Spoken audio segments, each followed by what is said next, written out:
हर गांव में कोई ना कोई राज छुपा होता है, लेकिन कुछ राज अगर जाग जाए तो पूरा गांव कब्रिस्तान बन जाता है।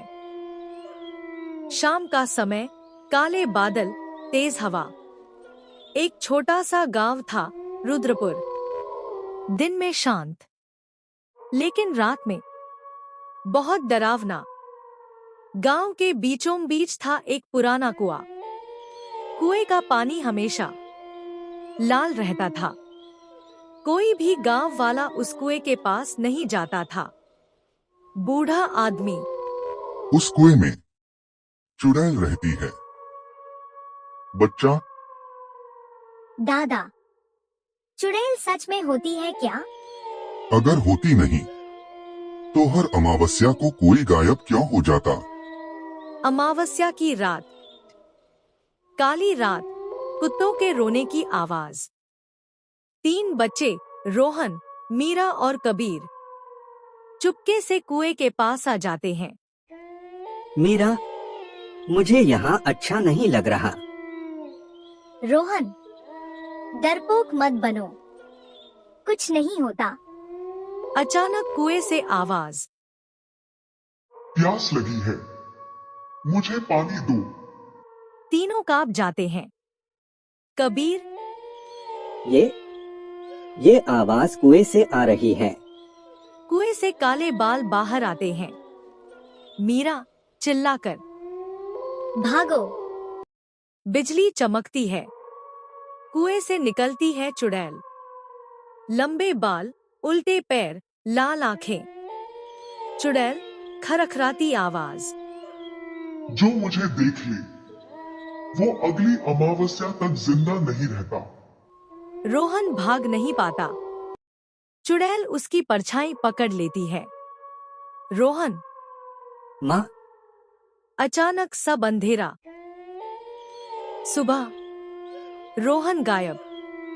गांव में अफरा-तफरी। माँ, मेरा बेटा कहाँ है? पुजारी। कुएं की चुड़ैल जाग गई है।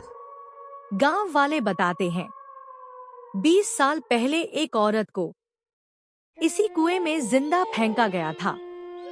वही औरत अब चुड़ैल बन चुकी है। चुड़ैल गांव में घूमते हुए। जिसने मुझे मारा उसका खून इस गांव को बहा देगा। घरों की दीवारों से खून टपकने लगता है। बच्चे बेहोश होने लगते हैं। मीरा, हमें इसे रोकना होगा। पुजारी बताता है। पुजारी, 20 साल पहले रुद्रपुर गांव उतना डरावना नहीं था। उस गांव में रहती थी एक औरत, सावित्री। सीधी सादी, मासूम और बहुत सुंदर।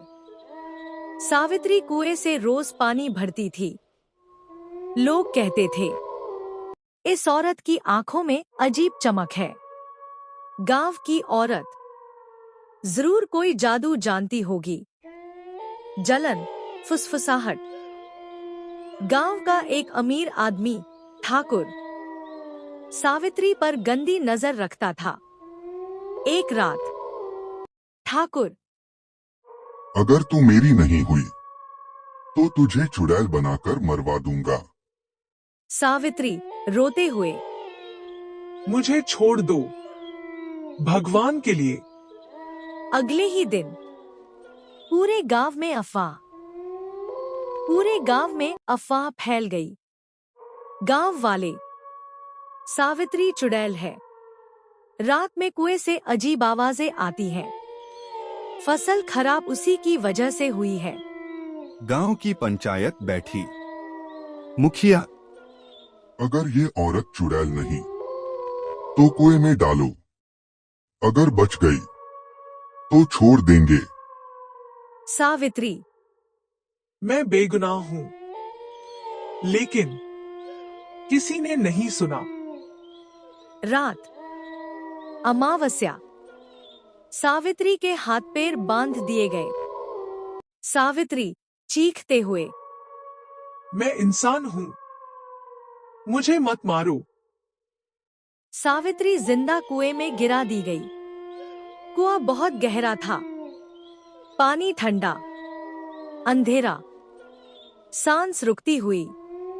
उस रात सावित्री नहीं मरी। उस रात एक चुड़ैल पैदा हुई। 3 दिन 3 रात सावित्री कुएं में तड़पती रही।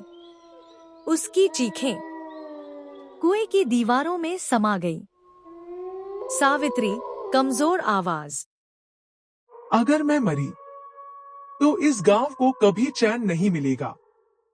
उसकी आंखें लाल हो जाती हैं। पानी लाल हो जाता है, खून से नहीं, श्राप से।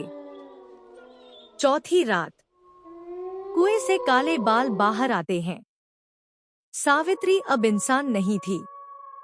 उसके पैर उल्टे, आवाज टूटी हुई, और दिल में सिर्फ बदला।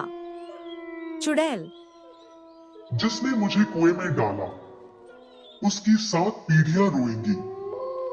आज जो चुड़ैल दिखती है, वो कभी इंसान थी। कुछ औरतें मरती नहीं, उन्हें मारा जाता है, और जब इंसाफ नहीं मिलता तो वो कहानी बन जाती है। डरावनी कहानी। कुएं में गिरने के बाद भी चुड़ैल की आत्मा पूरी तरह शांत नहीं हुई। कुएं के पास उगी फसलें सूखने लगती हैं। पेड़ों से खून टपकने लगता है। गांव वाली का पति हुई। ये सब उसी सावित्री का श्राप है।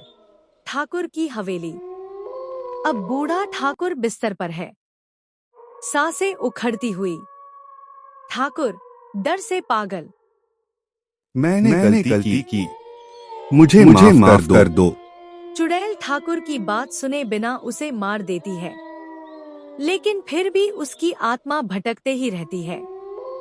तब पुजारी बताता है, पुजारी, अगर चुड़ैल के असली बाल जलाए जाए तो वो वापस कुएं में कैद हो जाएगी। तीनों बच्चे हिम्मत करते हैं। तेज आंधी, बिजली। चुड़ैल सामने आती है। चुड़ैल। तुम मुझे कैद नहीं कर सकते। मीरा आग लगाती है। चुड़ैल की चीखें। चुड़ैल। मैं वापस आऊंगी।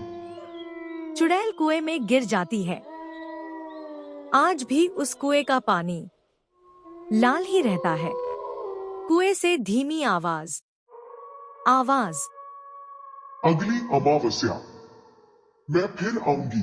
मिलूंगी आपसे ऐसी ही और डरावनी कहानियों के साथ।